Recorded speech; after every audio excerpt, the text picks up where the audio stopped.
Welcome to our guide on maximizing your Marvel Snap collection in 2025. Whether you're a newbie or a seasoned player, this video is for you. Let's delve into the collection system. This is crucial for enhancing your gameplay and ensures you have a robust set of cards at your disposal. Completing daily and weekly challenges is vital. They are not only fun but also a great way to earn rewards and level up your collection. Smartly acquiring cards should be a priority.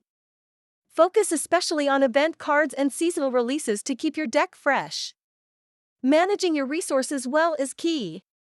Always consider how to spend your credits and gold wisely for maximum growth. A well-rounded deck is essential for effective gameplay. Consider card synergy to create powerful combos. In-game events are a fantastic opportunity. Take advantage of these to quickly enhance your collection. Understand what to buy in the shop to maximize your collection value. Focus on cards that will boost your strategies. Don't forget to engage with the community. Forums and social media are fantastic resources for strategies and tips. So, there you have it. Implement these strategies to build a stronger collection in Marvel Snap. Happy gaming!